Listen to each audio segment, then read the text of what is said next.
वैसे आप में से बहुत से लोगों को बहुत ही अच्छे तरीके से पता होगा कि 2005 से 2012 के बीच में I the dark night trilogy ने कैसे न केवल धूम मचाई बल्कि सुपर हीरो मूवी की परिभाषा ही बदल दी। जिन सुपर हीरोज की मूवीज में लोग ये बोलकर लॉजिक नहीं ढूंढते थे कि भाई फैंटेसी मूवी को फैंटेसी मूवी की तरह ही देखना चाहिए, वो भी इस ट्रायोलॉजी के बाद लॉजिक को जगह देने लग गए और न केवल ऑडियंस बल्कि फिल्म मेकर्स भी बेफिजूल की फेकम फाकी को कम कर सुपर हीरोज की फिल्मों को और भी ज्यादा रियलिस्टिक बनाने की कोशिश करते नजर आए। और ये सब इसलिए हुआ क्योंकि पहली बार सुपर हीरो की फिल्म किसी फिल्म मेकर ने नहीं बल्कि एक साइंटिस्ट ने बनाया था, आई मीन क्रिस्टोफर नोलन ने। अब इससे पहले कि आप मुझे कहें कि भाई मैं कुछ ज्यादा ही बोल रहा हूँ, तो मैं बता दूं कि ये मैं नहीं बल्कि बहुत से स्टडी में ये बताया गया है कि क्रिस्टोफर नोलन के सोचने का तरीका बिल्कुल एक साइंटिस्ट की तरह है और ये बात इनकी फिल्म में प्रूव भी करती है। वैसे इनके बारे में हम बाद में डिटेल में बात करेंगे किसी और वीडियो में, क्योंकि आई नो आप लोग यही सोच रहे होंगे कि भाई थंबनेल और टाइटल तो सुसाइड स्क्वाड के बारे में है पर यहाँ तो कुछ और ही चल रहा है। तो उन्हें मैं बता दूं कि यस,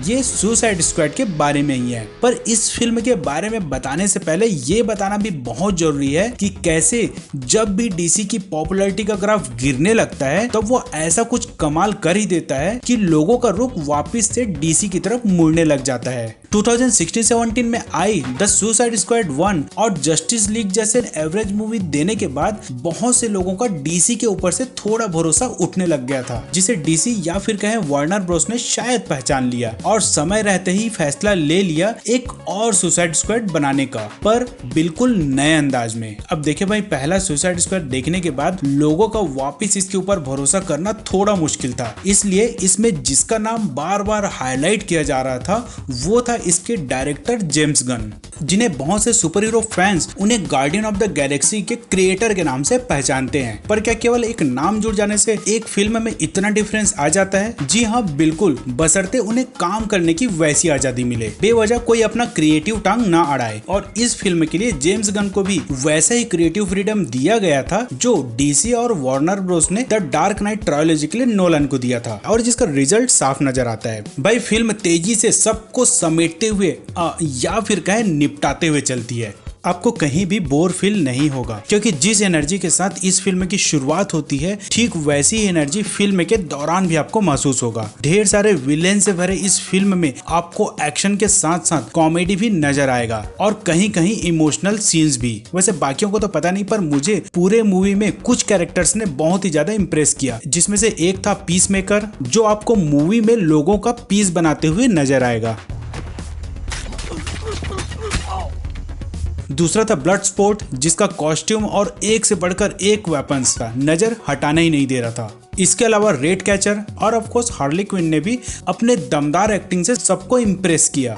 हालांकि पोल्का डॉटमैन भी काफी इंटरेस्टिंग था, बट सच कहूं तो उसे देखना भी खास तौर से तब जब उसके चेहरे से डॉट्स उभर आते थे थोड़ा पेनफुल लग रहा था और ना चाहते हुए भी नजर हटाना पड़ता था। खैर वैसे अगर आपको बहुत ही ज्यादा वायलेंस वाला मूवी पसंद नहीं आता तो आपको नजर हटाने का मौका हर थोड़ी थोड़ी देर में मिलेगा। होली के बलून की तरह फुटते सर, सब्जी भाजियों की तरह कटते फटते शरीर को देखकर ऐसा लग रहा था कि वार्नर ब्रोस ने जेम्स गन को क्रिएटिव फ्रीडम नहीं बल्कि मार काट मचाने की फ्रीडम ज्यादा दे रखी थी। वैसे शायद डायरेक्टर को भी ये बात बीच में रियलाइज हुआ होगा, तभी हार्ले क्विन के एक सीन में खून के बजाय फ्लावर दिखा दिया गया। पर जो भी हो, फाइनल आउटपुट तो भाई इसका सच में बहुत ही शानदार निकला, जिसे मैं बहुत टाइम के बाद 100% रिकमेंड करूंगा। हाँ, ये अलग बात है कि इसको देखना फिलहाल उतना आसान नहीं है, क्योंकि इंडिया में इस फिल्म को सीधे थिएटर में रिलीज किया गया है, जो अभी भी इंडिया में काफी सारे रिस्ट्रिक्शंस का सामना कर रहा है। पर अगर आपको मौका मिलता है तो सोशल डिस्टेंसिंग का ध्यान रखते हुए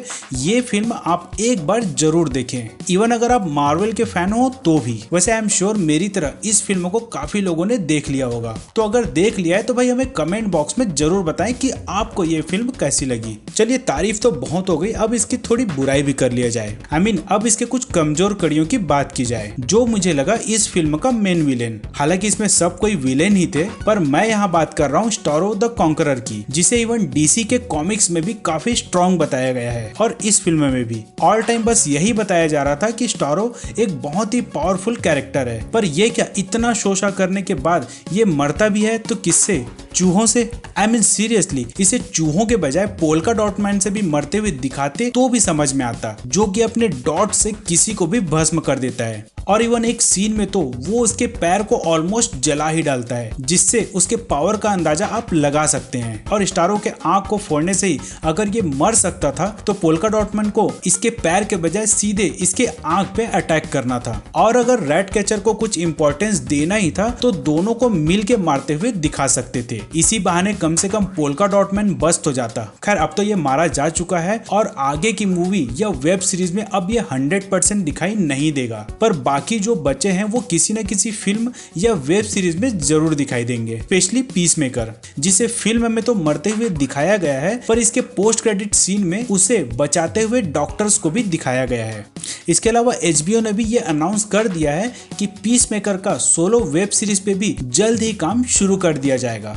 और करना भी चाहिए, क्योंकि ये टाइम कहीं ना कहीं अभी कॉमिक्स और सुपर हीरोज के लिए बहुत ही अच्छा टाइम है। न केवल विदेशी सुपर हीरोज के लिए बल्कि अपने देशी कॉमिक्स और सुपर हीरोज के लिए भी। इसलिए इंडिया में एक और जहां पुराने पब्लिशर्स जैसे राज कॉमिक्स नए नए टाइटल्स लेकर तेजी से मार्केट में आते जा रहे हैं, तो नए पब्लिशर्स जैसे बुल्सआई प्रेस, होली काउ और ग्राफिक इंडिया भी तेजी से अपने कॉमिक्स निकालते जा रहे हैं। और इसी बीच एक बिल्कुल नए पब्लिकेशन स्वयंभू कॉमिक्स का भी उदय हुआ है, जिसका पहला कॉमिक्स भी लॉन्च हो चुका है और अब लोगों को मिलना भी शुरू हो गया है। पर जिसे नहीं मिला है वो हमारी तरह बस वेट ही कर सकते हैं। खैर आज नहीं तो कल आएगा तो जरूर कॉमिक्स भी और उसका रिव्यू भी। तो मिलते हैं दोस्तों अगले वीडियो में ऐसे किसी फिल्म, वेब सीरीज, कॉमिक्स के वीडियो के साथ। तब तक के लिए बाय बाय, टेक केयर।